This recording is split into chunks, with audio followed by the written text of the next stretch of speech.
로마서 8장 신약성경 249페이지입니다. 1절부터 4절까지 같이 읽겠습니다. 그러므로 이제 그리스도 예수 안에 있는 자에게는 결코 정죄함이 없나니 이는 그리스도 예수 안에 있는 생명의 성령의 법이 죄와 사망의 법에서 너를 해방하였음이라.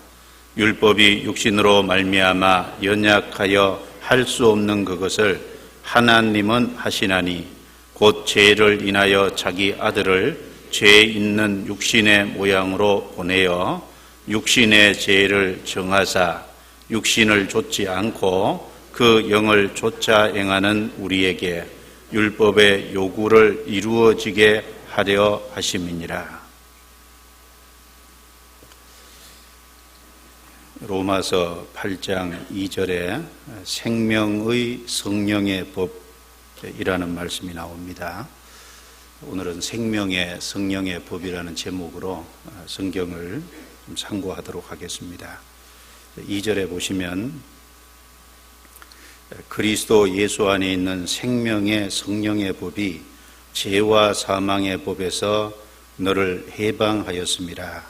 이 말씀을 할 때 죄와 사망의 법에서 해방됐다는 말씀은 두 가지 측면을 생각해 볼 수 있을 겁니다. 이미 해방되었다라고 말할 수 있고, 또 한 가지는 7장과 연결해 볼 때 점차 해방되어 가고 있다고 이제 말을 할 수 있습니다.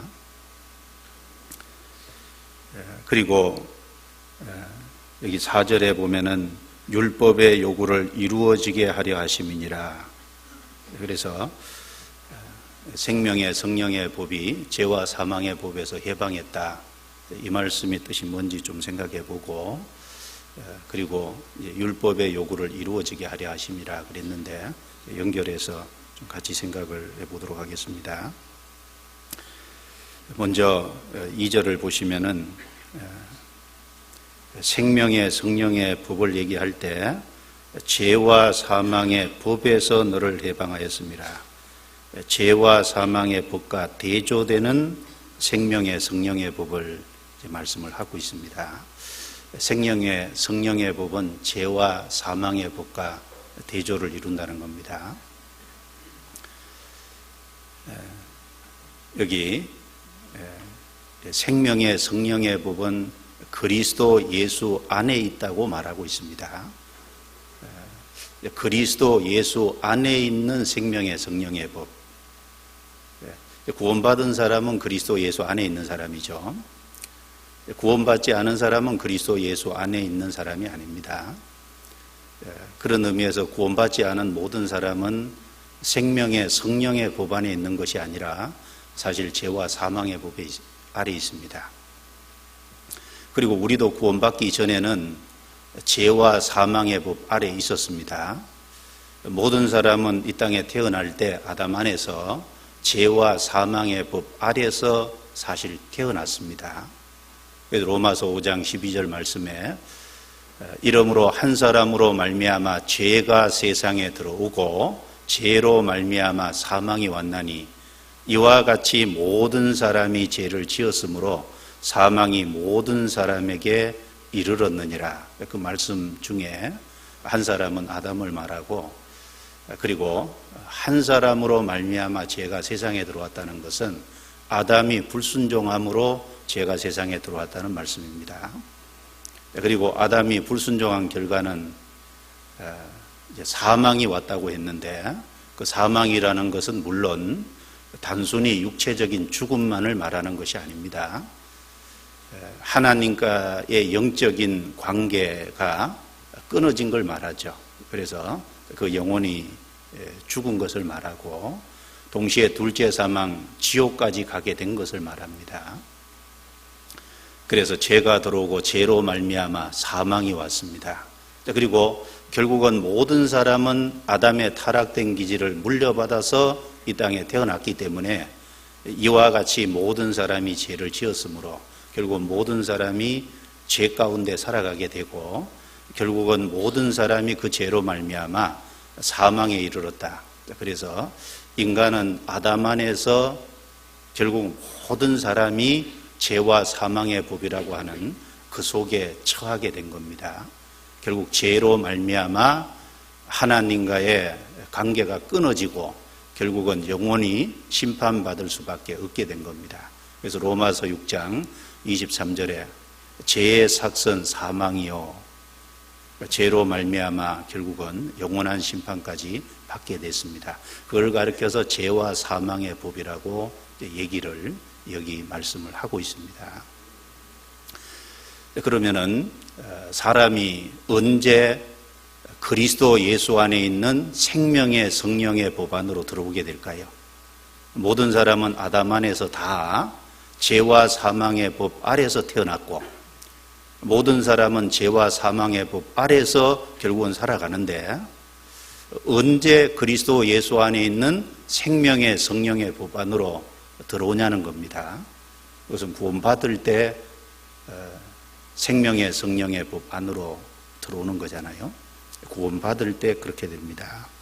그래서 구원받을 때 죄와 사망의 법에서 해방했다는 말씀대로 실제로 죄와 사망의 법에서 해방이 돼서 그리스도 예수 안에 있는 생명의 법 안에 실제로 들어오게 되는 겁니다.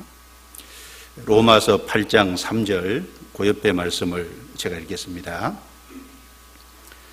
율법이 육신으로 말미암아 연약하여 할 수 없는 그것을 하나님은 하시나니 곧 죄를 인하여 자기 아들을 죄 있는 육신의 모양으로 보내어 육신의 죄를 정하사. 이 말씀은 율법은 못하는데 하나님은 하신다 그 말이죠. 먼저 앞문장을 보면 율법이 육신으로 말미암아 연약하여 할 수 없는 그것을, 앞에 주어가 율법입니다. 율법은 할 수 없다는 겁니다. 율법은 사람을 구원할 수 없죠. 율법은 사람을 온전케 할 수 없습니다. 물론 율법 자체는 완전합니다. 로마서 7장에 나와 있는 것처럼 이로보건대 율법도 의로우며 계명도 선하우며 의롭다. 율법은 거룩한 거고, 그리고 계명도 선하고 의롭다 그랬습니다. 율법 자체는 아무 문제가 없습니다. 그런데 율법이 왜 사람을 구원할 수 없고 왜 율법이 사람을 의롭게 할 수 없냐 하면 여기 이유가 있습니다. 육신으로 말미암아 연약하여 할 수 없다고 되어 있습니다. 율법의 문제가 아니라 사람의 육신이 문제라는 겁니다. 그러니까 인간은 아담 안에서 태어났고 죄와 사망의 법 아래에서 태어났기 때문에 죄의 가해를 가진 인간은 결국은 그 율법을 지킬 수 없고, 지킬 수 없기 때문에 결국은 율법 안에서 인간은 심판을 받을 수밖에 없고 멸망받을 수밖에 없는 결국은 그 위치에 처하게 된 겁니다. 율법은 못하지만 여기 하나님은 하시나니 그러지 않습니까? 하나님은 율법이 할 수 없는 것을 하신다 그랬습니다. 하나님은 어떻게 하십니까? 하나님은 그 아들을 통해서 하십니다. 하나님은 아들의 대속의 죽음을 통해서 하십니다. 하나님은 그 예수님의 피를 통해서 우리를 구원하시고 우리를 의롭게 하시죠. 바로 그 아들을 통해서, 대속의 죽음을 통해서, 피를 통해서 그리스도 예수 안에 있는 생명의 법 속으로 들어가게 하십니다. 죄와 사망의 법에서 해방케 하시죠. 거기 이렇게 말했습니다. 곧 죄를 인하여 자기 아들을 죄 있는 육신의 모양으로 보내어, 예수님의 성육신입니다. 인간의 죄를 처리하시기 위해서 독생자 예수 그리스도를 연약한 육신의 모습을 입은 성육신의 모습으로 보내셨다는 겁니다. 그리고 육신의 죄를 정하사, 그 예수님의 육체에 인간의 모든 죄를 짊어지었잖아요. 그리고 예수님은 인간의 모든 죄를 짊어지고 십자가에 실제로 죽어서 인간의 모든 죄에 대한 형벌을 대신 받고 피를 흘리심으로 말미암아 인간의 모든 죄를 실제로 처리해 주셨습니다.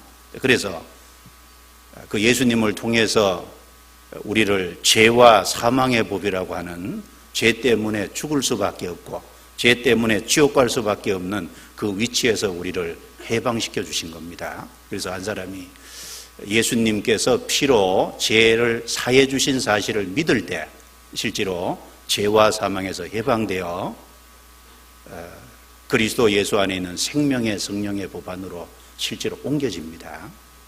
성경은 그렇게 말씀하고 있습니다. 여기 접고 성경 요한복음 8장을 보겠습니다. 요한복음 8장 32절.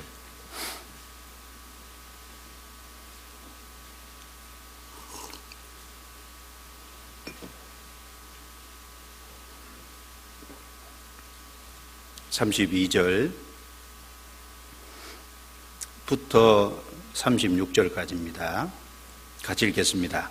진리를 알지니 진리가 너희를 자유케 하리라. 저희가 대답하되 우리가 아브라함의 자손이라 남의 종이 된 적이 없거늘 어찌하여 우리가 자유케 되리라 하느냐. 예수께서 대답하시되 진실로 진실로 너희에게 이르노니 죄를 범하는 자마다 죄의 종이라. 종은 영원히 집에 거하지 못하되 아들은 영원히 거하나니 그러므로 아들이 너희를 자유케 하면 너희가 참으로 자유하리라. 진리를 알지니 진리가 너희를 자유케 하리라. 해방한다는 말이나 자유케 한다는 말이나 같은 의미죠. 이 말씀을 하시니까 이스라엘 백성들은 우리가 아브라함의 자손이라 남의 종이 된 적이 없거늘 우리 보고 왜 자유케 되리라 하느냐. 사실 아브라함의 자손이고 남의 종이 된 적이 없다. 실제로 이 말도 맞지 않은 거죠. 예수님 오시기 600년 전에 바벨론에 포로로 잡혀갔다 왔지만 그 다음에 메디아, 페르시아, 헬라, 로마에 의해서 계속 사실은 주권을 빼앗긴 채 종살이를 실제로 비슷한 것을 하고 있었습니다. 그런데 예수님은 그런 정치적인 것을 말하는 게 아니라는 걸 분명히 얘기했죠. 죄를 범하는 자마다 죄의 종이라. 사람은 아담 안에서 죄 가운데 났고 실제로 죄를 범하는 것이 문제라는 겁니다. 다른 것의 종이 문제가 아니라 죄의 종 노릇하는 것이 문제라는 겁니다. 그리고 종은 영원히 집에 거하지 못하되 그 죄로 말미암아 죄의 종 노릇하는, 결국은 그 죄 때문에 심판을 받고 영원히 지옥 갈 수밖에 없는 그 죄의 종 노릇하는 사람은 집에 거하지 못하되 아들은 영원히 거하나니, 구원받을 때 아들이 되죠. 구원받아서 아들이 되면 그때 영원히 집에 거할 수 있다. 그런데 그렇게 만드시는 분이 누구냐? 성경의 36절에 그러므로 아들이 너희를 자유케 하면 너희가 참으로 자유하리라. 그래서 율법은 할 수 없지만 아들로 말미암아서 하나님께서 하신다는 겁니다. 아들이 너희를 자유케 하면, 예수님이 오셔서 대신 갚아주시고 처리해 주시고 그리고 우리를 죄와 사망의 법에서 해방시켜서 생명의 성령의 법 안으로 옮기실 때, 그래서 예수님을 통해서, 아들을 통해서 되는 거죠. 그래서 로마서 8장 3절이랑 같은 취지입니다. 또 베드로전서 2장 24절에도 친히 나무에 달려 그 몸으로 우리 죄를 담당하셨으니 이는 우리로 죄에 대하여 죽고 의에 대하여 살게 하려 하심이니라. 예수님이 친히, 그 말은 스스로 자원해서 그 말이죠. 나무에 달려서 우리 죄를 실제로 담당하셨습니다. 우리 죄 때문에 대신 형벌을 받으셨습니다. 이는 우리로 죄에 대하여 죽고, 죄에 대하여 죽고, 그 말은 죽으면 모든 것이 끝나잖아요. 이 세상에 사람이 살아가면서 여러 가지 복잡한 문제가 있지만은 죽으면 그 모든 문제가 해결됩니다. 이 죄에 대해서 죽었다는 말은 이제 죄에 대해서 끝이 났다는 겁니다. 그러니까 죄 때문에 심판과 멸망받을 그런 일은 끝났다는 겁니다. 그래서 의에 대하여 살게 하려 하심이니라. 아들을 통해서 하신 겁니다. 또 계시록 1장 5절에도 우리를 사랑하사 우리 죄에서 우리를 해방하시고, 우리 죄에서 우리를 예수님의 피로 해방해 주셨습니다. 에베소서 1장 7절에도 우리가 그리스도 안에서 그의 은혜의 풍성함을 따라 그의 피로 말미암아 구속 곧 죄사함을 받았으니, 실제 우리가 예수님의 피가 우리 죄를 다 처리했다는 사실을 주님은 해주셨고, 우리가 그 사실을 받아들일 때 실제로 죄와 사망의 법에서 해방돼서 생명의 성령의 법 안으로 실제로 들어갑니다. 그리고 그리스도 안이라고 말했을 때 구원받을 때 또 실제로 그리스도 안에 들어가는 것이 되지 않습니까? 그리스도 예수 안에 있는 생명의 성령의 법이라고 그랬는데, 모든 사람은 아담 안에서 그리스도 밖에서 나잖아요. 태어날 때 그리스도 밖에서 태어납니다. 그래서 에베소서 2장 12절에 보면은 그때 너희가 그리스도 밖에 있었고 이스라엘 나라 밖의 사람이라 약속의 언약들에 대하여는 외인이요 세상에서 하나님도 없고 소망도 없는 자이더니, 에베소서 2장 12절에 그 말씀이 나오는데, 그때 구원받기 전에 그 말이죠. 너희가 그리스도 밖에 있었고, 그래서 세상에 있으면서 소망이 없는 자였다. 그리고 하나님도 없는 자였다. 그런데 우리가 구원받을 때 바로 예수님의 피가 우리 죄를 처리하셨다는 사실을 믿는 그 순간 그리스도 안으로 들어가잖아요. 그래서 고린도후서 5장 17절에 보면 그런즉 누구든지 그리스도 안에 있는 자는 새로운 피조물이라 이전 것은 지나갔으니 보라 새 것이 되었도다. 그래서 실제로 그리스도 안에 들어가는 것도 믿을 때 들어갑니다.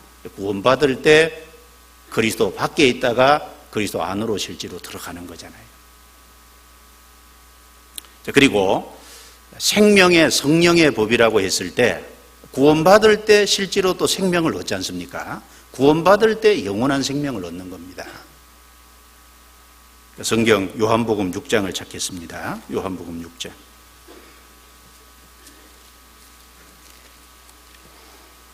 (53절입니다)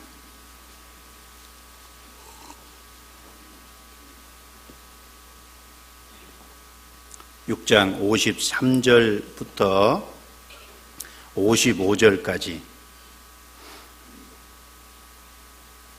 같이 읽겠습니다. 예수께서 이르시되 내가 진실로 진실로 너희에게 이르노니 인자의 설을 먹지 아니하고 인자의 피를 마시지 아니하면 너희 속에 생명이 없느니라. 내 살을 먹고 내 피를 마시는 자는 영생을 가졌고 마지막 날에 내가 그를 다시 살리리니 내 살은 참된 양식이요 내 피는 참된 음료로다. 예수님께서 보리떡 5개 물고기 2마리로 5,000명을 쭉 먹이시고 나서 그 예수님 앞에 나온 사람들에게 이제 하신 말씀이죠. 인자의 살을 먹지 아니하고 인자의 피를 마시지 아니하면 너희 속에 생명이 없느니라. 예수님의 피와 살을 먹고 마신다는 것은 예수님의 살이 찢어지심으로 예수님의 피가 흘려지심으로 우리 죄를 다 처리해 놓으셨다는 그 사실을 믿는 것을 먹고 마시는 것으로 얘기했죠. 그것을 먹고 마시지 아니하면 너희 속에 생명이 없느니라.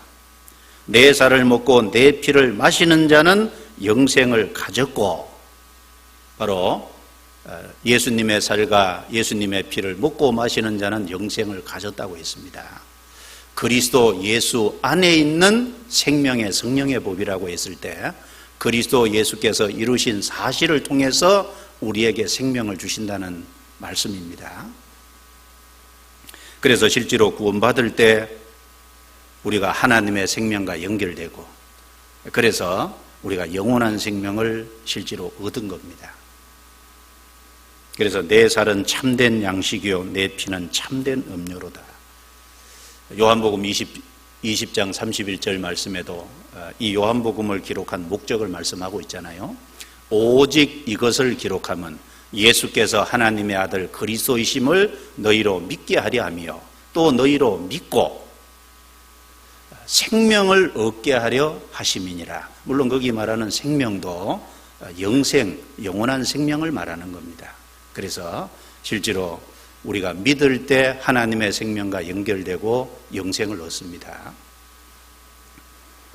또 이사야 55장 3절에 보면은 너희는 귀를 기울이고 내게 나와 들으라. 그리하면 너희 영혼이 살리니 곧 다윗에게 허락한 확실한 은혜니라.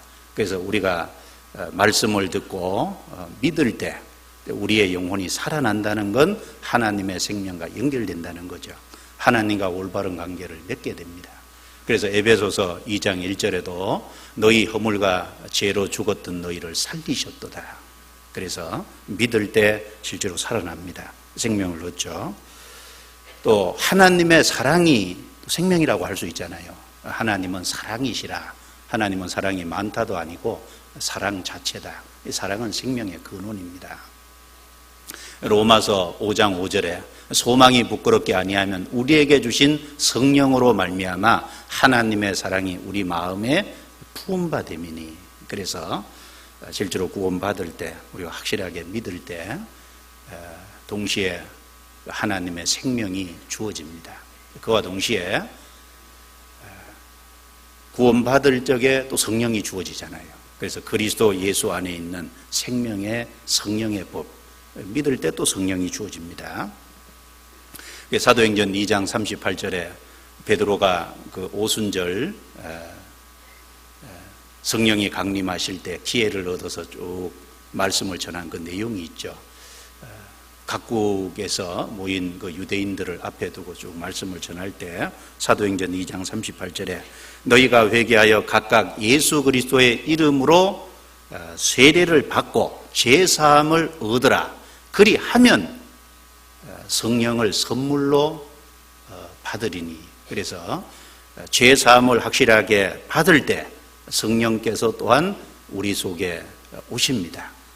그 죄사함도 하나님의 은혜고 선물이고 성령을 우리 속에 보내주시는 것도 하나님의 큰 선물이죠. 믿을 때 성령이 오시는 것이 확실합니다. 그래서 에베소서 1장 13절 말씀에도 그 안에서 너희가 진리의 말씀 곧 너희 구원의 복음을 듣고 또 그 안에서 믿어 약속의 성령으로 인치심을 받았으니.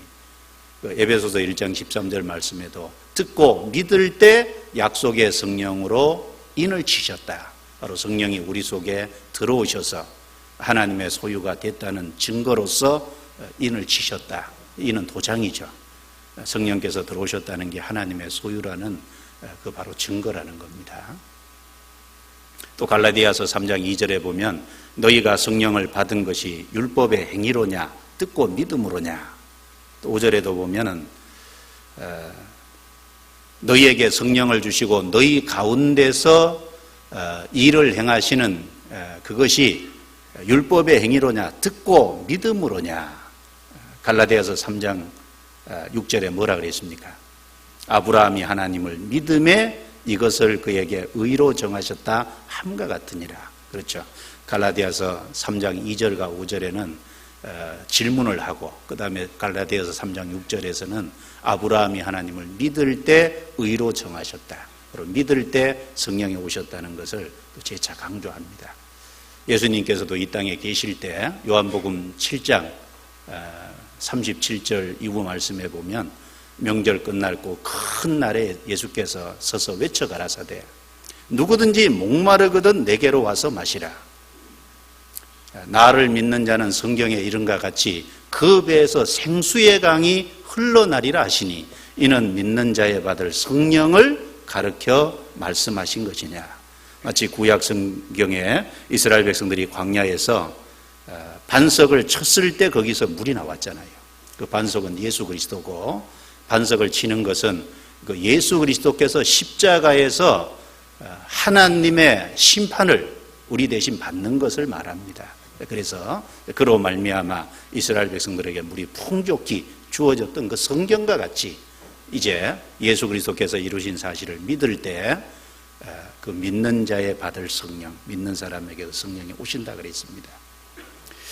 요한복음 14장을 찾겠습니다. 요한복음 14장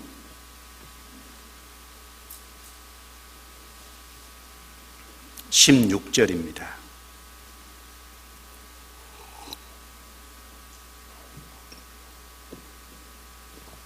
요한복음 14장 16절부터 18절까지 말씀을 같이 읽겠습니다. 내가 아버지께 구하겠으니 그가 또 다른 보혜사를 너희에게 주사 영원토록 너희와 함께 있게 하시리니 저는 진리의 영이라. 세상은 능히 저를 받지 못하나니 이는 저를 보지도 못하고 알지도 못함이라. 그러나 너희는 저를 아나니 저는 너희와 함께 거하시며 또 너희 속에 계시겠습니다. 내가 너희를 고아와 같이 버려두지 아니하고 너희에게로 오리라.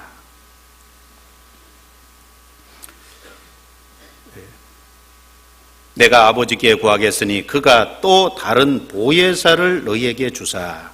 보혜사라는 그 뜻은 돕는 자라는 뜻입니다. 예수님은 이 땅에 계실 때 3년 반 동안 제자들을 가까이 두시고 제자들의 필요한 것을 채워주시고 실제 도와주셨습니다. 이제 예수님이 죽으시고 부활해 가신 이후에는 그 예수님이 하시던 역할을 할 수 있는 다른 보혜사를 보내주시겠다고 말씀을 하셨습니다. 물론 그 다른 보혜사는 17절에 말씀한 저는 진리의 영이라 성령님을 두고 하신 말씀입니다. 예수님도 보혜사셨고 성령께서 오신 것도 바로 돕기 위해서, 구원받은 사람을 돕기 위해서 보혜사로 오신 겁니다. 그래서 구원받은 사람은 고아가 아닙니다. 내가 저희를 고아와 같이 버려두지 아니하고 다시 너희에게로 오리라. 주님이 죽으시고 부활해 가셨지만 성령이 오심으로 말미암아 이제 구원받은 사람은 고아가 아니죠. 그래서 성령이 오시는 동시에 그 구원받은 사람 속에 계시겠다. 내가 너희 속에, 저는 너희 속에 계시겠습니다. 그리고 중요한 것은 영원토록 거하심이라. 문제는 영원토록, 이거 중요하죠. 영원토록. 그래서 이제 구원받은 사람 속에 주어진 성령님은 내주하는 성령이다. 이런 용어를 사용합니다. 구약 성경에 나타나시는 그 성령님은, 물론 성령님은 영원 전부터 계셨죠. 구약과 신약의 차이가 뭐냐? 구약에서는 역사하는 성령이었다는 겁니다. 그러나 신약은 내주하는 성령이라는 것이 차이가 있는 겁니다. 구약시대 성령께서 잠깐 어떤 사람에게 역사하시기 위해서 나타나신 겁니다. 왜? 예수님께서 아직 죽으시고 부활하셔서 복음을 완성하기 전이시기 때문에 그렇습니다. 그러나 신약시대는 예수님이 다 이루셨기 때문에 그 이루신 것을 근거로 오셨기 때문에 약속을 따라서 오신 거기 때문에 이제 그 믿는 사람 속에 계시는데 영원토록 계시겠습니다. 영원토록입니다. 그래서 구약에 보면 다윗이 시편 51편에 우리아의 아내 밧세바를 취해서 간음죄를 짓고 또 우리아를 전쟁터 맨 앞에 내보내서 고의적으로 죽게 한 살인 교사죄를 짓고 하나님께서 나단 선지자를 보내서 책망했을 때 물론 다윗이 철저히 하나님 앞에 돌이켰죠. 그리고 그 돌이키면서 한 기도 내용 속에 이런 게 나옵니다. 주의 성신을 내게서 거두지 마시고, 그 주의 성신을 내게서 거두지 마시고, 그 왜 그런 기도를 했을까요? 성령이 떠날 수 있으니까 그 기도를 한 거예요. 그런데 그 기도는 신약시대 성도들의 기도하고는 맞지 않습니다. 구원받은 사람에게는 성령이 안 떠나셔요. 그러니까 구원받은 사람은 그런 기도가 안 맞아요. 그렇죠? 왜냐하면 영원토록 계시겠다 그랬거든요. 그래서 내주하는 성령입니다. 이것은 뭘 말합니까? 이것은 구원이 이루어지지 않는다는 확실한 증거입니다. 한 번 구원받은 사람은 영원히 이루어지지 않습니다. 성경에 이루어질 것 같은 그 비슷한 내용이 있지만 그런 뜻이 아닙니다. 자세히 보면은. 그래서 신약 성경 어디에도 구원받은 사람이 이루어진다는 말씀은 없습니다. 왜? 이루어진다는 말은 성령이 나가신다는 말인데 구원받은 사람 속에 성령이 안 떠나신다 그랬거든요. 안 떠나는데 어떻게 이루어지죠? 절대 이루어질 수가 없습니다. 그래서 요한복음 10장 28절 29절 말씀에 보면 내가 저에게 영생을 주노니 영원히 멸망치 아니할 터여 또 저희를 내 손에서 빼앗을 자가 없느니라. 저희를 주신 내 아버지는 만유보다 크심에 아무도 아버지 손에서 빼앗을 자가 없느니라 라고 하셨습니다. 우리에게 영생을 주셨습니다. 영원한 속죄로 말미암아 주신 영원한 생명이에요. 그러니까 다시는 이루어지지 않습니다. 내 손에서, 예수님의 손에서 빼앗을 수 있는 사람이 아무도 없다. 그리고 아버지의 손에서 빼앗을 자가 없다. 그러니까 예수님의 손, 하나님 아버지의 손, 이중으로 안전장치가 되어 있습니다. 또한 우리 속에 성령이 와 계시죠. 2중, 3중으로 안전장치가 되어 있다는 겁니다.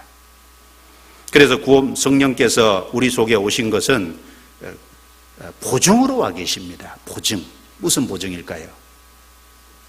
중요한 것은 우리가 하나님의 자녀가 됐다는 아들이라는 그 보증으로 오셨고, 또 한 가지는 우리가 천국에 들어가는 그 천국의 기업을 물려받을 상속자라는 보증으로 오셨고, 또 한 가지는 우리가 주님 재림하실 때 우리 몸이 주님과 같은 신령한 모습으로 변화가 됩니다. 그 우리 몸이 변화될 것에 대한 그 약속에 대한 보증으로 성령이 우리 속에 거하십니다. 성경에 말할 때 성령께서 우리 속에 계시는데 보증이라고 할 때 여러 가지 보증을 동시에 말씀하고 있습니다. 고린도 후서 1장을 찾겠습니다. 1장 21절. 고린도 후서 1장 21절.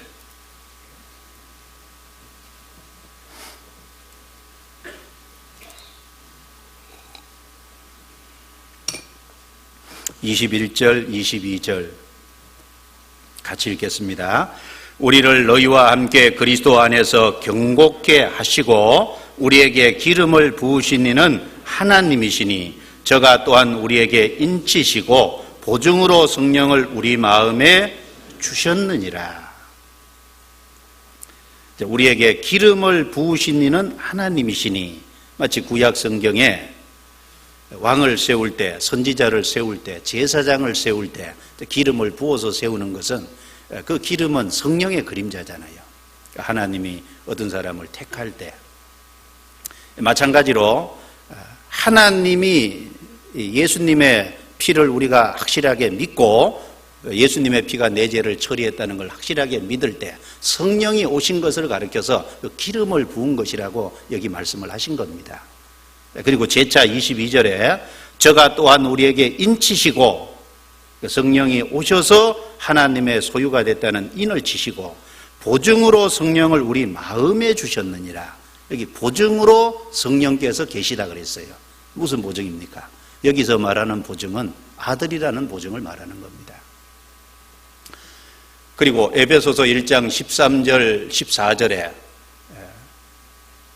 그 안에서 너희도 진리의 말씀 곧 너희 구원의 복음을 듣고 그 안에서 또한 믿어 약속의 성령으로 인치심을 받았으니 이는 우리의 기업의 보증이 되사 그 얻으신 것을 구속하시고 하나님의 영광을 찬미하게 하려 하심이라. 그 에베소서 1장 13절 14절 말씀은 그 기업에 대한 보증으로 성령이 우리 속에 계시다, 그 말을 한 겁니다. 또 고린도 후서 찾았으니까 5장을 넘겨보겠습니다. 5장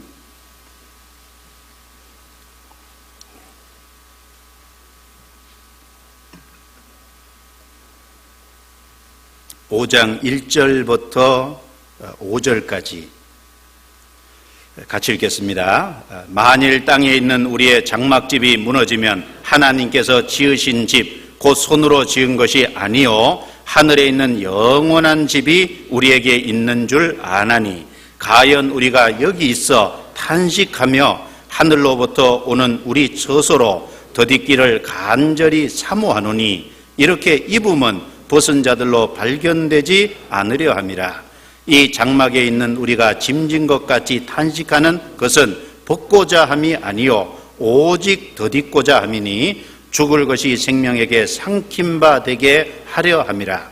곧 이것을 우리에게 이루게 하시고 보증으로 성령을 우리에게 주신 이는 하나님이시니라.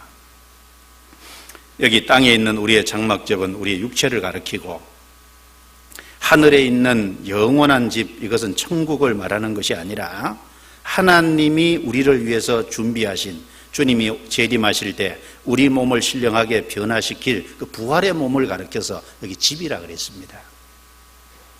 그래서 바울 사도는 단지 영혼이 육신을 벗어나서 주님을 보는 이것을 원한 게 아닙니다. 바울 사도는 부활의 몸을 입고 주님을 보기를 원했어요. 부활의 몸을 입는 걸 간절히 사모했다 그러잖아요.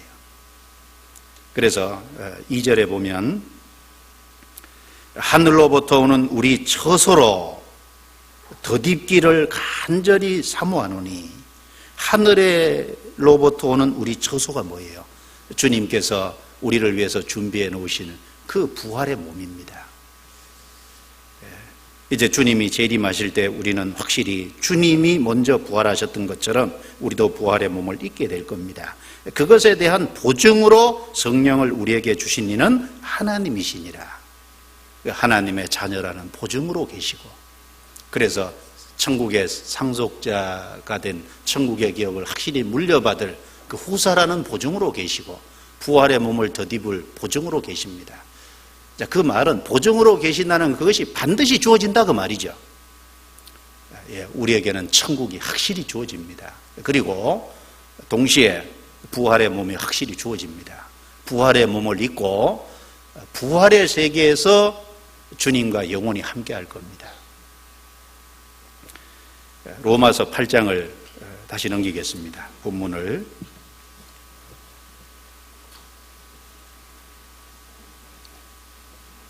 그래서 1절, 2절 다시 읽어보죠. 그러므로 이제 그리스도 예수 안에 있는 자에게는 결코 정죄함이 없나니, 이는 그리스도 예수 안에 있는 생명의 성령의 법이 죄와 사망의 법에서 너를 해방하였음이라. 이게 사실이잖아요. 그래서 구원을 확실하게 받은 사람은 구원을 받을 그때 여기 말씀한 대로 죄와 사망의 법에서 실제로 해방이 됐고, 실제로 죄가 처리된 게 맞고, 그리고 우리가 받을 심판과 그리고 영원한 지옥에서 실제로 건져져서 거기서 해방된 게 사실입니다. 그리고 그리스도 밖에 있다가 그리스도 안에 들어온 게 사실이고, 그 다음에 구원을 받을 때 영원한 생명을 얻은 것도 사실이고, 구원을 받을 때 성령을 받은 것도 사실입니다. 그래서 그리스도 예수 안에 있는 생명의 성령의 법이라고 했잖아요. 그 법이 죄와 사망의 법에서 우리를 해방하였음이니라. 그러니까 구원받은 사람은 결코 정죄함이 없나니, 1절에 그 말 나오죠. 결코 다시 심판받을 이유가 없다. 이것은 너무나도 확실하고 분명한 사실입니다.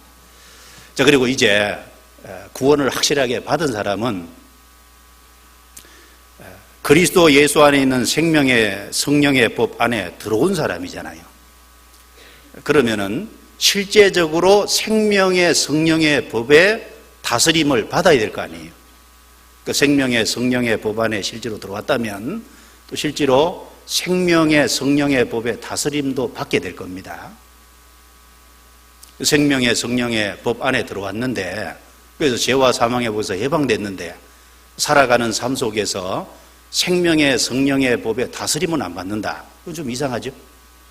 그 안에 실제로 들어왔다면은 생명의 성령의 법에 실제로 다스림을 받고 살아야 될 거예요.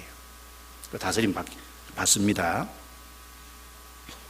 그래서 우리를 여기 해방했다는 말씀은 1차적으로 죄의 형벌에서 우리를 해방했다는 말이잖아요. 우리가 받을 죄에 대한 형벌을 예수님이 대신 받고, 그 죄를 대신 짊어지고 피를 흘려서 우리 죄를 실제로 처리하심으로 말미암아 심판과 지옥에서 우리가 해방됐다는 말입니다.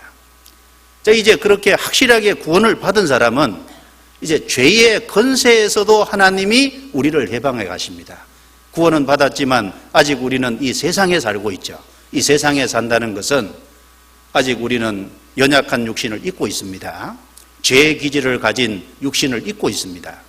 그리고 이 세상이라는 것이 구원받은 사람을 유혹하는 세상에 삽니다. 그리고 우리 주변에는 사탄이 있습니다. 사탄의 하수인들이 있고 사탄의 세력이 아직 영향을 미치고 있습니다. 그래서 사탄의 세력이 영향을 미치는, 그래서 세상이 유혹하는 연약한 육신을 입고 있는 그리스도인, 그걸 이제 가르쳐서 죄의 건세 아래에 있다 그렇게 말합니다. 그 죄의 건세 아래에서도 점차 우리를 실제로 해방해 가시는 거예요. 누가? 생명의 성령의 법이 우리를 점차 그 가운데서 벗어나게 합니다. 그래서 좀 전까지 말씀드린 그 내용은 이미 해방됐다는 이제 우리의 과거적 구원을 말합니다. 그러니까 우리 영혼 구원을 말하죠. 지금 또 한 가지 우리가 생각해 봐야 될 것은 구원의 현재적 측면이죠. 바로 우리가 아직 죄의 건세 아래에 있기 때문에 그 죄의 건세 아래에서도 죄와 사망의 법이라고 하는 것이 작용하고 있고, 그리고 그 가운데서도 생명의 성령의 법이 우리를 점차 벗어나게, 죄와 사망에 벗어나게 실제로 이끌어 가십니다. 그래서 7장과 연결을 해서 한번 생각을 해보겠습니다. 8장 1절에 보십시오. 여기 그러므로 8장 1절 시작이 그러므로 접속사로 시작하고 있습니다. 그 말은 7장 내용과 연결되어 있다는 말씀이죠. 7장에 어떤 내용이 있습니까? 19절부터 25절까지 같이 읽겠습니다. 내가 원하는 바 선은 하지 아니하고 도리어 원치 아니하는 바 악은 행하는도다. 만일 내가 원치 아니하는 그것을 하면 이를 행하는 자가 내가 아니요 내 속에 거하는 죄인이라. 그러므로 내가 한 법을 깨달았노니 곧 선을 행하기 원하는 나에게 악이 함께 있는 것이로다. 내 속사람으로는 하나님의 법을 즐거워하되 내 지체 속에서 한 다른 법이 내 마음의 법과 싸워 내 지체 속에 있는 죄의 법 아래로 나를 사로잡아 오는 것을 보는도다. 오라 나는 공고한 사람이로다. 이 사망의 몸에서 누가 나를 건져내랴.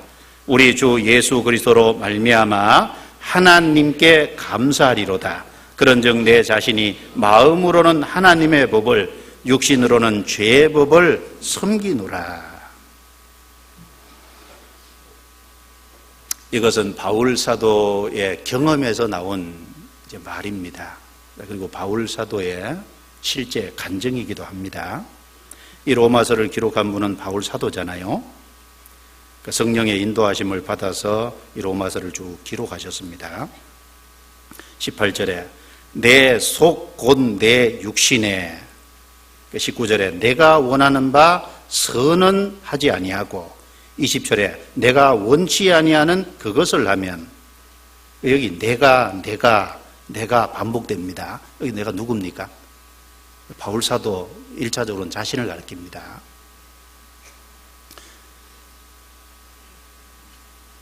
바울 사도는 확실히 구원을 받은 사람입니다. 우리가 잘 아는 대로 사도행전 9장에 예수 믿는 사람을 잡으러 다메섹으로 가다가 그 다메섹 도상에서 부활하신 예수 그리스도를 확실하게 만나고, 그 부활하신 예수 그리스도를 만날 적에 바로 그분이 그리스도라는 사실을 확실하게 알았고, 그로 말미암아 그 그리스도께서 죽으신 이유는 자기 죄를 처리하기 위해서 죽으셨다는 사실을 그 다메섹 도상에서 부활의 주님을 만날 때 확실하게 구원을 받은 겁니다. 그래서 바울 사도는 누가 전도해서 구원받은 사람이 아니죠. 그래서 성경의 갈라디아에서 보면 내가 사람에게 배운 것도 아니요 들은 것도 아니라 그랬습니다. 그러니까 다메섹 도상에서 부활하신 주님을 만날 때 그 상황에서 확실하게 모든 것을 깨우친 겁니다. 나중에 아나니아를 통해서 그 바울 사도를 안수했을 때는 교회랑 연결시키기 위해서 그렇게 한 거지, 그때 구원받은 것이 아닙니다. 다메섹 도상에서 확실하게 구원을 받았습니다. 그런데 바울 사도가 구원을 확실하게 받고 난 이후에 발견한 게 있다는 겁니다. 18절에 내 속 곧 내 육신에 선한 것이 거하지 아니하는 줄을 아노니, 이걸 깨달은 거잖아요. 구원을 받았지만 자신의 육신 속에 타락한 기질이 있다는 것을 발견한 겁니다. 바로 죄를 짓고자 하는 성향인 죄 기질이 있다는 것을 발견한 거예요. 내 속 곧 내 육신에 선한 것이 거하지 아니하는 줄을 아노니. 어디에 선한 것이 거하지 않는다 그랬죠? 육신이라 그랬습니다. 육신. 우리가 구원을 받은 것은 영혼이죠. 영혼이 구원을 받았지만 육신에는 선한 것이 거하지 않는다고 했습니다. 육신은 아직 타락된 기질이 있고 죄의 기질이 그대로 남아있는 거예요. 구원받고 나서 바울 사도가 그것을 확실하게 발견을 했습니다. 그래서 19절에 내가 원하는 바 선은 하지 아니하고 도리어 원치 아니하는 바 악은 행하는도다. 만일 내가 원치 아니하는 그것을 하면 이를 행하는 자가 내가 아니요 내 속에 거하는 죄니라. 이것 때문에 이제 오해를 하는 것이 생기고 엉뚱하게 이용을 하는 사람도 있습니다. 여기 바울 사도께서 말하기를 내가 원치 아니하는 그것을 하면 이를 행하는 자가 내가 아니요, 내가 아니라 그랬죠? 내 속에 거하는 죄니라. 그래서 어떤 사람은 죄가 죄를 짓는다고. 그래서 여기 구원받고 난 이후에 죄를 지을 때 여기 내가 아니요 내 속에 거하는 죄니라 그랬으니까 자기 영혼하고 자기 육신하고 분리해서 죄 짓는 육신은 이제 자기가 아니다 라는 식으로 합리화를 해서 죄를 짓는 것을 합리화하고 방종에 빠지는 사람이 있다 그 말입니다. 이건 그런 뜻이 아니죠. 만약에 그렇게 생각하면 죄의 정죄감에서는 해방될 수 있을 거예요. 그렇죠? 예를 들면은 육신의 죄가 계속 올라오는데 그 죄의 기질이 남아있는데 이것이 내가 아니다고 딱 부정해버리면 속 편하죠? 그러면 죄의 정죄감에서는 해방될 수 있을 겁니다. 그러나 그것이 주님의 뜻이 아닙니다. 바울 사도는 뒤에 분명히 얘기하기를 24절에 오호라 나는 공고한 사람이로다. 이 사망의 몸에서 누가 나를 건져내랴. 바울 사도는 분명히 갈등했잖아요. 그렇죠? 바울은 갈등을 했습니다. 이것은 내가 아니다라고 갈등 안 한 게 아니라 내가 아니라고 해놨지만은 또 갈등을 했습니다. 이 세상에 살아있는 동안은 우리의 영혼과 육신을 분리할 수 없을 거예요. 그렇죠? 구원받은 영혼도 나고 내 육신도 나잖아요. 죄를 짓는 것도 내 육신으로 짓지 누가 지어요 그럼? 자기 육신의 의지를 가지고 죄를 짓잖아요. 맞죠? 그런데 그걸 내가 아니라고 이렇게 딱 분리해서 생각을 하고 정죄감에서 해방된다면 오히려 죄를 합리화하고 죄를 조장하는 그런 것에 빠질 가능성이 훨씬 많습니다. 그걸 그렇게 보통 나누는 사람들은 죄를 이렇게 습관적으로 짓고 죄 지어도 양심에 거리낌이 없고 결코 주님의 뜻이 아닙니다. 구원받으면 선한 양심이 된다 그랬거든요. 선한 양심이니까 깨끗한 양심이 되고 죄에 대해서 오히려 더 민감해지는 게 구원받은 사람이거든요. 그런데 여기에 그러면 왜 내가 아니요 내 속에 거하는 죄라고 했을까요? 여기 내가 아니라는 말은 구원을 받은 사람은 일단 영혼이잖아요. 다른 말로 하면 속사람입니다. 그 뒤에 나오죠. 내 속사람으로는 하나님의 법을 즐거워하되, 여기서 내가 아니라는 말은 하나님 앞에 생명을 얻은 구원을 받은 속사람은 아니다 그 말이거든요. 육신에 죄의 기질이 있는 육신이다 그 말이거든. 그리고 또 한 가지는 우리가 주님이 재림하실 때 죄의 기질을 벗어버리죠, 확실하게. 그러니까 이 죄의 기질은 주님이 재림하실 때 죄성을 완전히 벗어버린다는 의미에서 사실은 영혼 속에 가지고 가지는 않는 거예요. 맞죠? 그런 의미에서 진정으로 나라고 하는 것은 아닐 겁니다. 그런 의미도 생각해 볼 수 있을 거예요. 그래서 내가 아니라고 했지 이것은 죄의 정죄감에서 해방되려고 이 말한 거 아닙니다. 죄를 조장하려고 이 말한 것도 아니고.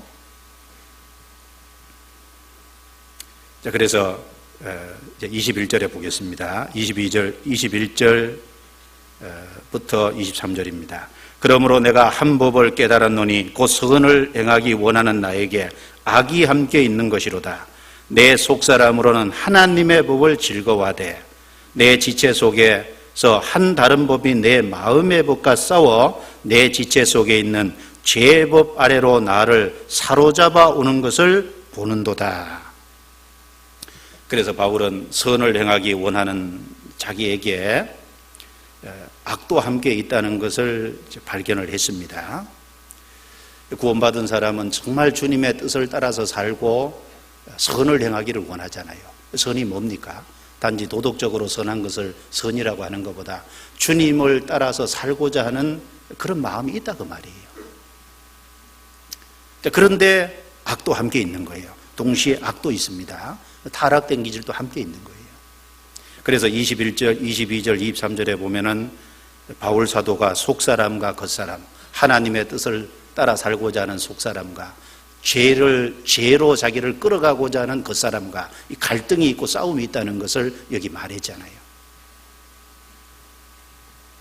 그래서 갈라디아서 5장 17절에도 보면 육체의 소욕은 성령을 거스리고 성령의 소욕은 육체를 거스리나니 이 둘이 서로 대적함으로 너희 원하는 것을 하지 못하게 하려 함이니라. 그 말씀이 나오죠. 그래서 구원받은 사람 속에 육체의 소욕, 육신이 하고자 하는 어떤 욕망이 있고 성령의 소욕, 영혼은 구원받았죠. 영혼 속엔 성령이 와 계시죠. 그 성령을 받은 속사람, 구원을 받은 속사람은 정말 성령의 뜻대로 살고자 하는 욕심이 또 있잖아요. 욕망이 있습니다. 이 둘이 서로 대적함으로 이 둘이 서로 싸운다는 거예요. 그러니까 갈등이 있습니다. 그래서 25절 끝에 보면은 내 자신이 마음으로는 하나님의 법을 육신으로는 죄의 법을 숨기노라. 그래서 이것 때문에 바울은 갈등을 했습니다. 속상해했습니다.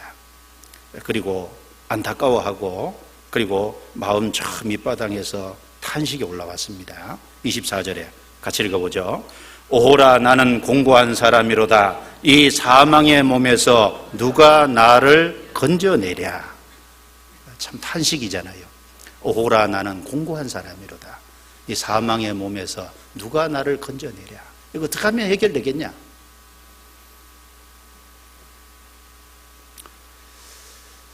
그래서 구원을 받으면은 이 바울 사도께서 경험했던 것을 사실은 모든 사람이 사실 경험하게 되는 겁니다.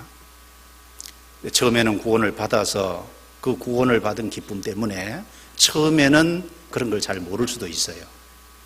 그런데 조금 있다 보면은 육신의 죄의 기질, 타락된 기질이 있다는 것을 발견하게 되고, 그리고 주님의 뜻대로 살고자 하는 선을 추구하는 것이 한쪽에 있는 반면에 악도 함께 있다는 것을 발견하게 되고, 그리고 내 육신은 자꾸 죄의 소욕으로 끌려가는 것을 발견하게 되고, 그래서 이게 갈등하고 마음에 이런 것이 있게 되는 겁니다.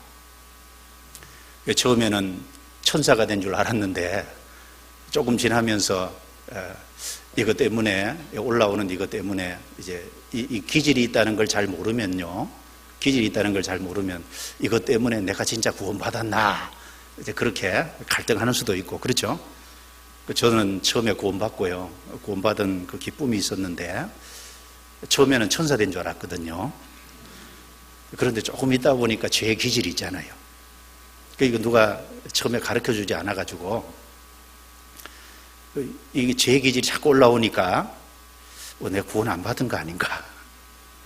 구원 받았는데 왜 죄의 기질이 이렇게 자꾸 올라올까?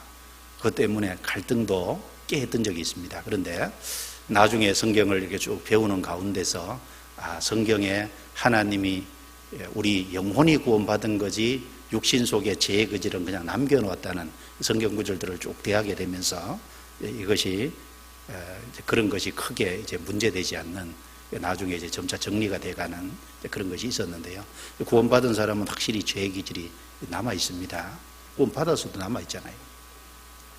그래서 베드로전서 2장 11절에 보면은 사랑하는 자들아 나그네와 행인 같은 너희를 권하노니 영혼을 거스려 싸우는 육체의 정욕을 제어하라.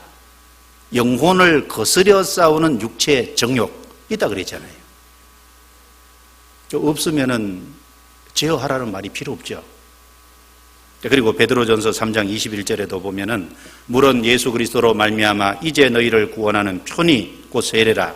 육체의 더러운 것을 제하여 버림이 아니요 오직 선한 양심이 하나님을 향하여 찾아가는 것이라. 구원을 받고 확실하게 침례를 받았을지라도 육체의 더러운 것을 제하여 버림이 아니요. 육체의 더러운 것이 뭘까요? 육체의 타락된 기질을 말하는 거죠. 죄를 짓고자 하는 죄의 기질을 말하는 겁니다. 하나님이 그걸 없애놓은 건 아니다 그 말이에요. 그러면 뭐가 차이 나냐? 차이가 나죠.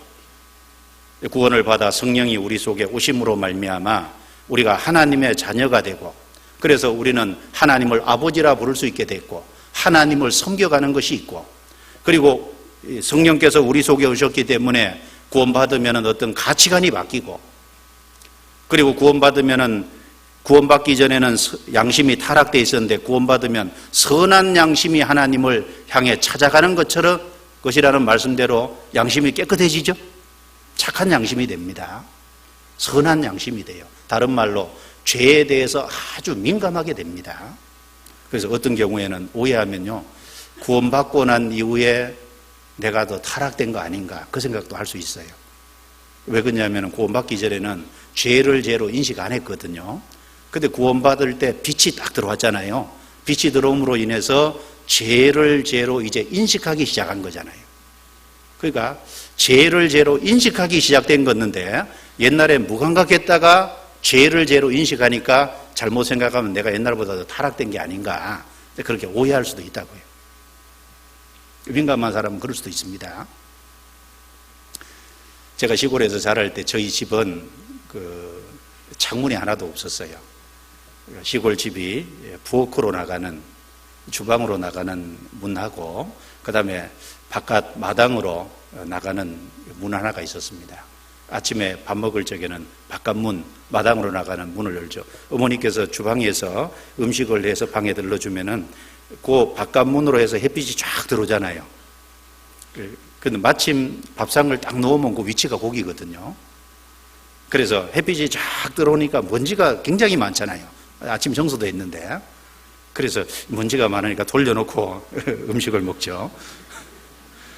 사실 고기나 고기나 마찬가지인데, 그런데 돌려놓는 이유는 안 보이니까 거기는. 마치 그런 원리랑 같습니다. 구원을 받아서 이제 빛을 받게 되면은 주님께로 오는 빛을 받았기 때문에 훨씬 죄에 대해서 민감해지는 거예요. 그래서 우리가 확실히 알아야 될 것 중에 하나는 타락된 기질이 있다. 이것에 대해서 알아야 됩니다. 그리고 타락된 기질을 가진 상태에서 하나님과 사귀어가는 삶이고, 타락된 기질을 가진 상태에서 하나님과 화목을 유지하는 삶이고, 타락된 기질을 쳐서 복종시키는 그런 삶입니다. 구원받은 사람은. 바울은 그래서 여기 육신의 어떤 그 죄를 짓고자 하는 그 죄의 기질을 가르쳐서 여기 죄의 법이다, 이제 그렇게 이제 말을 하고 있습니다. 그리고 실제로 이 죄의 기질이 있는데 이 죄의 기질을 따라서 죄 가운데 쉽게 살아가면은 무슨 문제가 생길까요? 이제 그러면 신앙이 퇴보하고, 그렇죠? 그 다음에 침륜에 빠지고, 자기 정죄에 빠지고, 그리고 신앙이 점점 죽어가는 겁니다. 그것도 사망이잖아요. 그렇죠? 그것도 사망입니다. 그래서 로마서 8장에 넘어가면은 육신을 쫓는 자는 육신의 일을, 영을 쫓는 자는 영의 일을 생각하나니 육신의 생각은 사망이요 그랬죠. 거기서 말하는 사망은 지옥을 말하는 게 아니죠. 그렇게 육신의 생각을 쫓아 살면 하나님 앞에서 죽은 삶이다 그 말입니다. 신앙적으로. 그래서 로마서 8장 12절 13절에도 12절 13절 같이 읽겠습니다. 그러므로 형제들아 우리가 빚진 자로 돼 육신에게 져서 육신대로 살 것이 아니니라. 너희가 육신대로 살면 반드시 죽을 것이로되 영으로서 몸의 행실을 죽이면 살리니. 육신대로 살면 반드시 죽을 것이로되, 여기 형제들에게 한 말이잖아요. 구원받은 형제들에게 육신에게 져서 육신대로 살 것이 아니다. 즉 육신의 죄의 법을 쫓아서 죄의 기질을 쫓아서 거기 져서 그대로 살 것이 아니다. 육신대로 살면 반드시 죽을 것이로되 여기 죽는다는 것도 지옥을 말하는 게 아니죠. 하나님 앞에 죽은 생활이다 그 말입니다. 죽은 삶이나 마찬가지인 거예요. 그래서 그러면은 어떻게 하면 이 문제를 해결할 수 있냐? 25절을 보겠습니다. 25절. 7장 25절입니다. 7장 25절. 우리 주 예수 그리스도로 말미암아 하나님께 감사하리로다. 24절, 25절은 완전히 대조적이죠. 24절에서는 탄식이 올라왔는데 25절에서는 하나님께 감사하잖아요. 왜 이렇게 완전히 바뀌게 해놨냐면 답이 있다 그 말이거든요. 그 답은 8장에 있습니다. 그래서 8장에 그러므로라는 접속사로 시작을 하는 겁니다. 8장 1절 2절 같이 읽겠습니다. 그러므로 이제 그리스도 예수 안에 있는 자에게는 결코 정죄함이 없나니 이는 그리스도 예수 안에 있는 생명의 성령의 법이 죄와 사망의 법에서 너를 해방하였음이라. 됐습니다. 자, 그래서 이 8장 1절 2절 말씀이 먼저는 확실하게 구원을 받아서 우리가 죄의 형벌에서 벗어난 그것을 말하는 동시에 7장과 연결했을 때는 죄의 건세에서 해방되어 점착하는 그것도 또 우리에게 같이 연결해서 말씀을 하고 있는 겁니다. 8장 1절에 이렇게 되어 있습니다. 그러므로 이제 그리스도 예수 안에 있는 자에게는 결코 정죄함이 없나니. 이 다른 번역에는 그리스도 예수 안에 있는, 그래놓고 그 중간에 다른 수식어가 들어있어요. 즉 육신을 따라 행치 않고 성령을 따라 행하는 자에게는 결코 정죄함이 없나니. 그 중간 내용이 그렇게 붙어 있거든요. 킹 제임스 버전에도 보면은 그렇게 붙어 있습니다. 육신을 따라 행치 않고 성령을 따라 행하는 자에게는 결코 정죄함이 없다. 그래서 이제 구원을 받은 이후에 어떻게 하면은 거기서 벗어날 수 있냐? 육신을 따라 행치 않고 성령을 따라 행할 때, 그게 답이라는 겁니다. 결코 정죄함이 없나니. 물론 1차적으로는 이 말씀이 심판을 안 받고 지옥 형벌을 안 받는다는 말도 되는 동시에 죄의 건세적인 측면에서 얘기했을 때는 구원을 받고 이 땅에 살아가는 가운데서 여기 정죄함이라는 것은 우리가 주님의 뜻 가운데 바르게 못 살고 그 육신에게 져서 육신대로 계속 살아가면요, 그 자기 정죄에 빠지잖아요. 그렇죠? 그리고 동시에 큰 죄를 지으면 교회의 판단도 받게 돼 있습니다. 그리고 잘못된 삶을 살아가서 하나님의 심판대 앞에 섰을 때는 지옥 가는 심판은 없지만 그 그리스도의 심판대 앞에서는 부끄럽게 될 수도 있잖아요. 그러니까 육신을 쫓아서 살지 않고 성령을 따라 행하는 그 사람에게는 그 모든 것에서 정죄함이 없다는 건 벗어날 수 있다는 겁니다. 답은 성령을 따라 행하는 겁니다. 그리고 2절에도 이는 그리스도 예수 안에 있는 생명의 성령의 법이 죄와 사망의 법에서 너를 해방하였음이니라. 이 말씀도 이 죄의 건세에서 생명의 성령의 법이 점점 우리를 해방해 간다는 그런 측면의 말씀도 교훈을 얻을 수 있습니다. 우리가 죄의 법은 뭡니까? 육신의 본능을 쫓아 행하는 거잖아요. 육신의 죄의 기질이 있고 그 죄의 기질, 그 죄를 죄로 향하는 그 힘이라고 할 수 있습니다. 그걸 죄의 법이라 그랬는데 그 죄를 향하는 그 힘, 죄의 법, 죄와 사망의 법, 거기서 이길 수 있는 것은 그리스도 예수 안에 있는 생명의 성령의 법, 그거 외에는 안 된다는 겁니다. 그리스도 예수 안에 있는 생명의 성령의 법은 우리의 본능을 쫓아 행하는 그 힘보다 훨씬 큰 힘이잖아요. 훨씬 큰 힘입니다. 여기 한번 보시죠. 여기 성경책을 제가 들었는데 놓으면 떨어집니다. 놓으면 떨어지는 건 인력의 법칙이 있기 때문에 떨어지죠. 그런데 인력의 법칙을 거스릴 수 있는 힘으로 붙잡고 있으면 안 떨어지잖아요. 더 큰 힘이 있으면 안 떨어지죠. 마찬가지입니다. 우리의 죄의 기질, 죄의 본능을 쫓아 행할 수 있는 그 힘보다 더 큰 힘에 사로잡히면 실제로 거기서 벗어날 수 있잖아요. 죄의 권세에서 벗어날 수 있습니다. 그래서 여기 생명의 성령의 법이라고 이렇게 말씀을 하고 있는 겁니다. 더 강한 힘이 필요하다는 거죠. 그리고 우리가 구원받기 전에 우리 의지적으로 나름대로 여러 가지를 행하려고 했습니다. 그런데 의지의 힘이라는 게 한계가 있잖아요. 자기 의지는 한계가 있습니다. 그런데 그 의지가 가지고 사는 게 아니라 그리스도인은 의지가 필요하지만 그것보다 더 큰 생명의 성령의 법이라고 하는 그 강한 힘에 사로잡혀야 되는 거거든요. 그래야 실제로 승리하는 삶을 살 수 있잖아요. 그리고 실제로 율법의 요구를 이루어지게 할 수 있잖아요. 성경의 4절을 보겠습니다. 4절 같이 읽겠습니다. 육신을 좇지 않고 그 영을 좇아 행하는 우리에게 율법의 요구를 이루어지게 하려 하심이니라. 육신을 좇지 않고 그 영을 좇아 행하는 우리에게, 성령을 좇아 행하는 우리에게 율법의 요구를 이루어지게 하려 하심이라. 율법의 요구라는 단어가 나옵니다. 율법의 요구가 뭘까요? 율법의 정죄는 예수님이 대신 받아줬죠. 율법의 정죄는 율법을 어겨서 받아야만 되는 심판을 가리키죠. 그것은 예수님께서 우리 죄를 대신 짊어지고 대신 형벌을 받아서 우리 죄를 피를 흘리며 처리해 주심으로 율법의 어김으로 받아야 될 심판은 안 받게 해줬잖아요. 그런 면에서 그리스도인들은 율법의 정죄에서는 벗어났습니다. 그 당시에, 그리고 율법의 의는 예수님이 우리에게 넘겨주셨잖아요. 율법의 의는 또 뭡니까? 우리는 율법을 다 어긴 사람입니다. 그런데 예수님은 율법을 다 지킨 분이잖아요. 예수님은 율법을 한 번도 어긴 적이 없습니다. 예수님은 모든 율법을 다 지키셨습니다.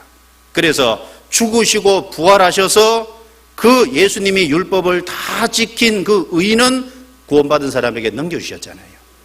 그래서 로마서 4장 25절에 보면 예수는 우리의 범죄함을 위하여 내어줌이 되고 또한 우리를 의롭다 하심을 위하여 살아나셨느니라, 부활하셨느니라, 그 말씀이 있습니다.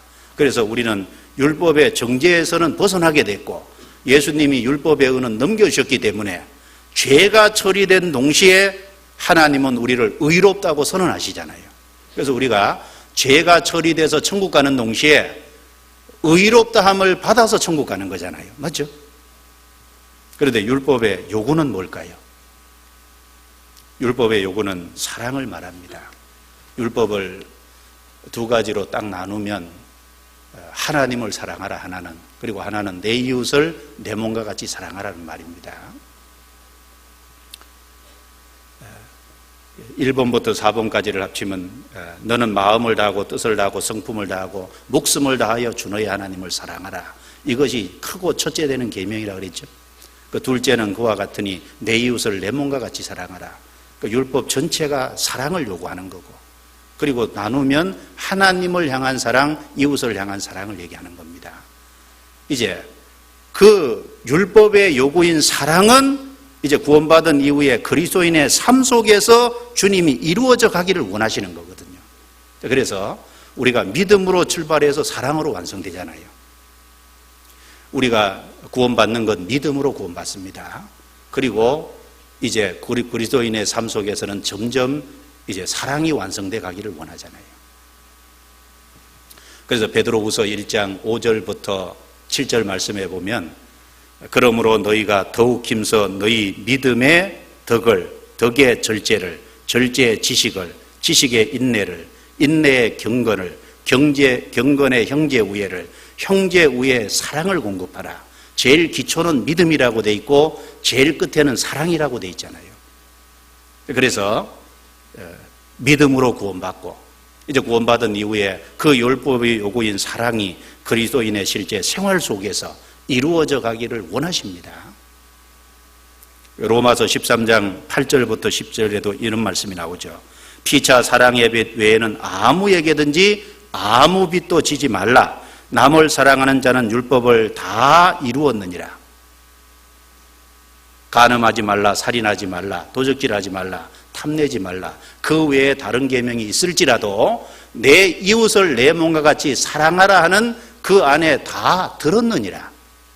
그러므로 사랑은 율법의 완성이니라. 그 말씀 나오잖아요. 로마서 13장 8절에서 10절입니다.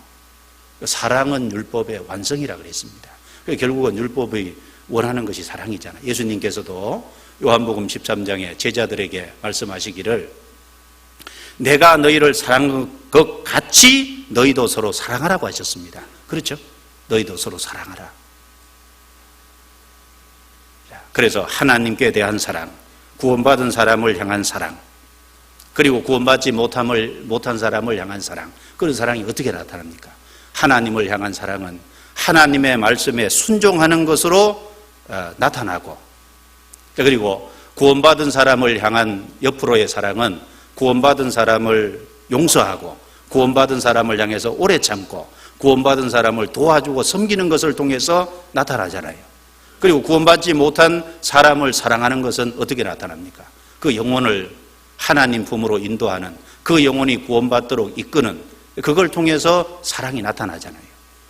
그래서 이제 율법의 요구가 그리스도인의 삶 속에 이루어지기를 주님은 원하십니다. 그러면 이 율법의 요구가 이제 사랑이 이루어지는 삶을 살려면 바로 생명의 성령의 법이라고 하는 곳에 사로잡혀야 된다는 얘기잖아요. 육신의 기질을 이기고 살아가려면 생명의 성령의 법, 그리스도 예수 안에 있는 그 생명의 성령의 법에 사로잡혀야 한다는 말이잖아요. 그렇지 않습니까? 그럼 우리가 생명의 성령의 법이 어디서 역사하는지 찾아봐야 될 거 아니에요. 그 생명의 성령의 법이 역사하는 곳이 어디냐? 그 생명의 성령의 법에 그 힘을, 능력을 받으려면 어떻게 해야 되느냐? 그것이 중요한 거 아닙니까? 우리가 이미 계속해서 들었던 내용입니다. 생명의 성령의 법이 어디서 역사합니까? 자, 물어볼게요. 생명의 성령의 법, 그리스도 예수 안에 있는 생명의 성령의 법이 어디서 역사합니까? 첫 번째는 말씀이 있는 곳에 역사합니다. 그렇지 않습니까? 성령은 말씀을 통해서 역사하거든요. 말씀이 없는 곳에 성령이 역사하지 않습니다. 기차는 반드시 레윌리로 달리듯이 성령께서 역사하시는 곳은 말씀이 있는 곳에서 역사하시는 거예요. 에베소서 6장입니다. 넘겨보겠습니다. 에베소서 6장. 에베소서 6장.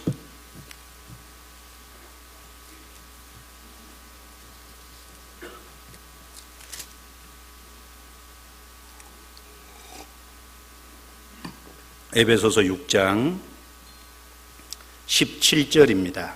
같이 읽겠습니다. 구원의 투구와 성령의 검 곧 하나님의 말씀을 가지라. 이제 성령의 검, 성령이 사용하시는 무기라는 겁니다. 그 무기가 뭐냐? 곧 하나님의 말씀을 가지라. 성령은 말씀을 무기로 사용하십니다. 말씀이 있는 곳에 성령이 역사하십니다. 생명의 성령의 법은 말씀을 통해서 역사합니다. 여러분, 말씀의 능력이 있잖아요. 하나님이 천지를 창조하실 때 말씀으로 하셨지 않습니까? 빛이 있으라 말씀으로 하셨습니다. 궁창 위의 물과 궁창 아래의 물로 나뉘라 말씀으로 하셨습니다. 이 바다 속에 있는 묻을 이제 땅 위로 올릴 적에 묻이 드러나라 말씀으로 하셨습니다. 큰 강명, 작은 강명, 그리고 별들을 만드셔서 땅에 비치라 말씀하시니까 비쳤습니다. 하나님께서는 천지를 창조할 때 다 말씀으로 하셨잖아요. 말씀은 능력이 있지 않습니까? 그런데 그 창세기 1장에 있는 하나님이 말씀으로 천지 창조를 한 그것은 동시에 우리 영혼 속에 이루어질 것을 미리 보여주신 것도 되잖아요. 천지를 창조한 동시에 그건 우리 영혼 속에 이루어질 것에 대한 그림자 아닙니까? 고린도후서 4장 6절에 보면 어두운 데서 빛이 비치리라 하시던 그 하나님께서 예수 그리스도의 얼굴에 있는 하나님의 빛을 아는 그 빛을 우리 마음에 비치셨느니라. 그렇죠? 바로 우리 영혼 속에 우리가 구원받을 때도 말씀으로 받았고, 그리고 우리 신앙을 세워가는 것도 말씀으로 세워가고, 그 말씀으로 우리 삶을 질서 있게 다듬어 가시고 말씀으로 우리를 굳건히 세워 가십니다. 구원받은 사람은 말씀의 능력을 믿어야 돼요. 구원받은 사람이 말씀의 능력을 안 믿으면 신앙이 세워지기 불가능합니다. 주님은 말씀을 믿는 그곳에서 역사하십니다. 그리스도 예수 안에 있는 생명의 성령의 법은 반드시 말씀을 믿는 거기에서 역사하게 돼 있는 거예요. 예수님께서는 죽은 사람을 살릴 적에 말씀으로 살렸습니다. 귀신의 권세를 제어할 때 말씀으로 제어하셨잖아요. 그리고 마태복음 8장에도 보면은 백부장의 하인을 살릴 때도 말씀으로 병을 쫓아냈지 않습니까? 예수님이 그 백부장의 집에 들어가려고 그러니까 백부장이 내 집에 오기를 감당치 못하겠나이다. 말씀으로만 하십시오. 내게도 100명의 수하가 있어서 가라고 하면 가고 오라고 오면 하는데 예수님이 말씀만 하시면 내 하인의 병이 나을 거 아닙니까? 대단한 믿음입니다. 예수님이 그 백부장의 믿음을 보고 놀라셨다 그랬습니다. 기이 여기시니라. 놀랐다는 말이죠. 이스라엘 중에도 이만한 믿음을 만나보지 못했다. 쉽게 말하면 그 당시는 세균이 있다는 거 몰랐죠. 예수님은 말씀으로 세균 자체도 다스린다는, 그렇죠? 세균도 움직인다는 걸 믿었잖아요. 이 말씀을 믿는 그 믿음 가운데 주님께서 역사합니다. 그러니까 구원받은 사람이 말씀을 정말 가까이 해야 되고 말씀을 정말 사랑해야 되고 그리고 그 말씀을 참으로 묵상해야 되고 그 말씀을 삶 속에 적용해야 되고 동시에 그 말씀을 참으로 믿어야 됩니다. 말씀을 믿을 적에 그 말씀을 통해서 주님은 역사하십니다. 믿음은 역사한다 그랬거든요. 믿으면 내 말이 응하는 여부를 보리라. 성경에 그렇게 말씀했죠. 그리고 두 번째는 또 하나 우리가 더 생각해 본다면은 그리스도 예수 안에 있는 생명의 성령의 법이 어디서 역사합니까? 구원받은 사람 무리 가운데 역사합니다. 그리고 그걸 다른 말로 하면 교회를 통해서 역사하시는 거예요. 그리스도 예수 안에 있는 생명의 성령의 법이 아무 데서나 역사하는 게 아니잖아요. 구원받은 사람 무리에게서 속에서 역사합니다.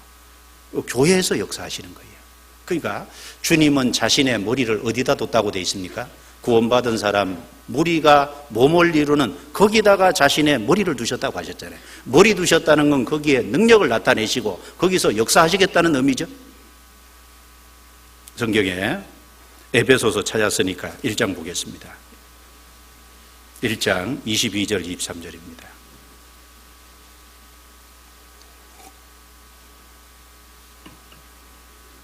에베소서 1장 22절 23절 같이 읽겠습니다. 또 만물을 그 발 아래 복종하게 하시고 그를 만물 위에 교회의 머리로 주셨느니라. 교회는 그의 몸이니 만물 안에서 만물을 충만케 하시는 자의 충만이니라. 이 만물 위에 교회의 머리로 주셨느니라. 특별히 하나님은 모든 피조물 중에서 교회를 따로 구별하셨습니다. 만물 위에 교회라 그랬습니다. 이 세상의 정치적으로는 역사의 중심 무대가 미국일 수 있습니다. 대한민국의 세상적으로 중심은 청와대라고 할 수 있습니다. 그런데 하나님이 위에서 내려다 보실 때 하나님이 중심으로 보는 것은 미국도 아니고 청와대도 아닙니다.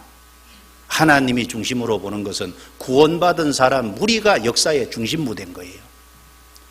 그리고 그 구원받은 사람 무리에 주님은 자신의 머리를 두시고 만물을 충만케 하시는 자의 충만이니라. 무슨 말씀입니까? 만물을 충만케 하셨던 그 주님의 능력이 거기 머물러 있다 그 말이잖아요.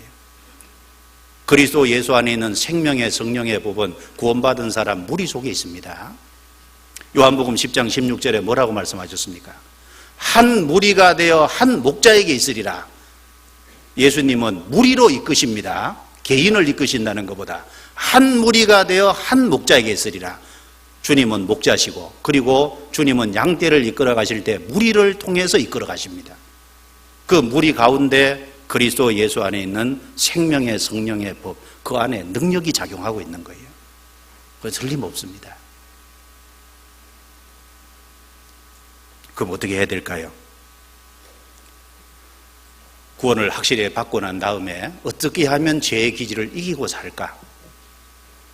어떻게 하면 죄의 기질을 이기고 하나님의 뜻 가운데 하나님의 뜻대로 살아가고자 하는 속사람, 그 속사람이 있고 육신의 죄의 기질이 있는데 그 죄의 기질을 이기고 하나님의 뜻대로 선을 이루고 살아갈까? 어떻게 하면 율법의 요구를 이루어지게 할 수 있을까? 율법의 요구가 사랑이잖아요. 어떻게 하면은 하나님을 더 사랑하고, 그리고 구원받은 사람을 더 사랑하고 잃어진 영혼을 정말 주님께로 인도하는 그 사랑을 나타내고 살아갈 수 있을까? 그리스도 예수 안에 있는 생명의 법이 역사하는 곳 안에 있어야 된다 그 말이거든요. 그곳이 어딘지 알고 그곳을 찾고, 그리고 그 안에다가 뿌리를 꽉 박아야 됩니다. 그러지 않으면 이기기 어려운 거예요. 죄의 법이라고 바울 사도가 얘기했을 정도로요, 죄는 그만큼 강합니다. 쉽게 볼 상대가 아닌 거예요. 세상은 간단한 곳이 아닙니다. 마귀는 간단한 존재가 아닙니다. 그렇다고 우리가 두려워할 필요는 없지만은 혼자서는 감당하기 어려운 겁니다. 저기 골로새서 2장에 이렇게 말했습니다. 골로새서 2장 6절 7절입니다. 6절 7절.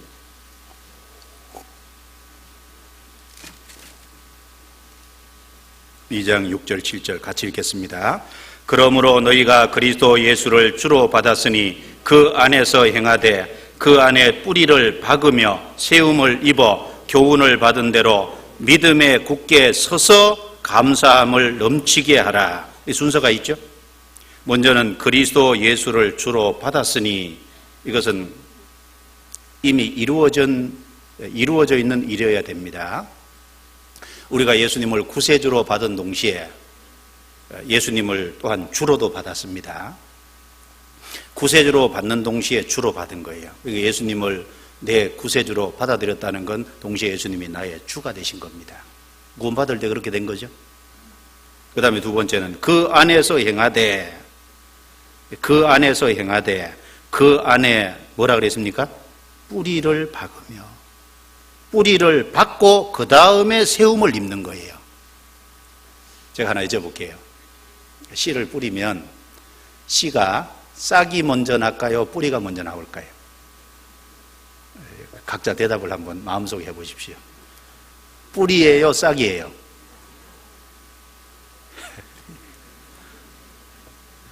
싹이 먼저 나옵니다.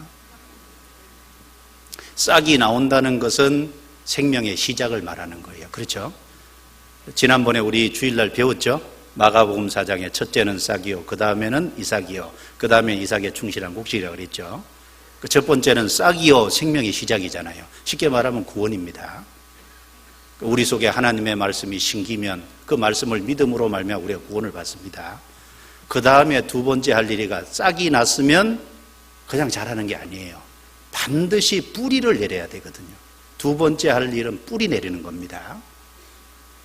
그래서 뿌리를 확실하게 내릴 적에 그 뿌리로부터 올라오는 영양분을 공급하고 그게 이삭이 자라가지고 나중에 충실한 곡식이 되는 거예요. 그 싹이 나오면 뭐 할 거예요? 뿌리 안 박으면 소용없습니다. 그리고 그 뿌리를 어디다 박느냐가 또 중요하잖아요. 뿌리를 사막에다 갖다 박으면 안 되겠죠? 그 뿌리를 영양분을 받을 수 있는 곳에 박아야 될 곳에 박아야죠. 말이 좀 이상한가요?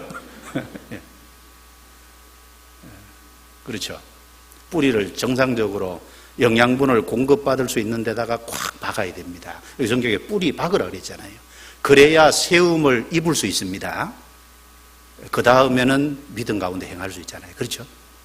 왜냐하면 뿌리라는 건 항상 공급처이기 때문에 공급처가 없으면 자라고 결실한다는 건 불가능한 거예요. 성경에 항상 동일한 원리로 되어 있습니다. 보십시오. 만물도 하나님이 주셨고 성경도 하나님이 내려주셨기 때문에 만물과 성경은 일치할 수밖에 없는 거예요. 그러니까 이 세상에 농사짓는 그 문제랑 한 사람이 구원받는 그 과정이랑 보면 연결되어 있는 겁니다. 다 연결되어 있어요. 동일한 하나님이 주셨기 때문에 그렇습니다. 에베소서 3장입니다. 넘겨보겠습니다. 똑같은 말씀했죠. 에베소 3장.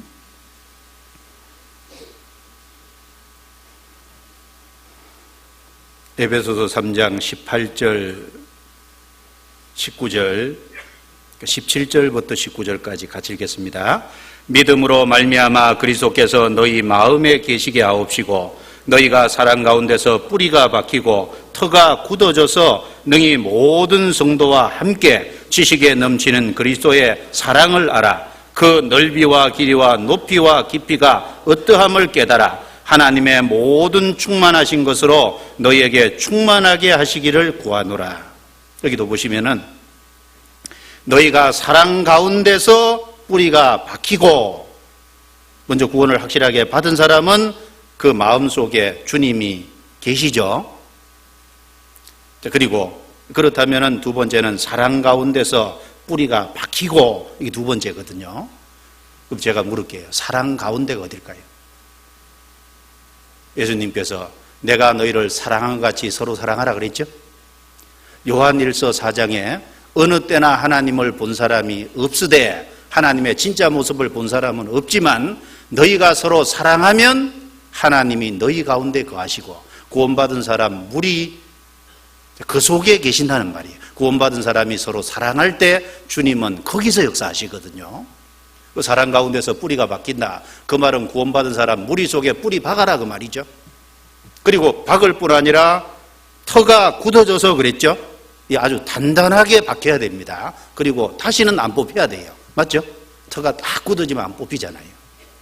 광야에 종려나무 있지 않습니까? 그 종려나무는 뿌리가 한 200m에서 250m 박힌다 그러거든요. 물론 이해가 잘 안 가죠. 그래서 위에요 한 20m, 30m 자라는데 이 종려나무 뿌리는 나무 키의 한 20배에서 30배 뿌리가 내려간답니다. 대단한 겁니다. 그러니까 광야에 종려나무가 왜 살 수 있냐? 뿌리를 깊이 박으니까 저 밑에 물이 있는 곳까지 기어코 내려가는 거예요. 그렇죠? 그러니까 살 수 있잖아요. 구원받은 사람은 뿌리를 박아야 될 곳에 정상적으로 다 박아야 됩니다. 그 다음에 거기서 사랑을 알아가는 거예요. 그리고 거기에서 그리스도의 충만함을 이제 공급을 받아가는 겁니다. 그리고 거기서 쓰임받잖아요.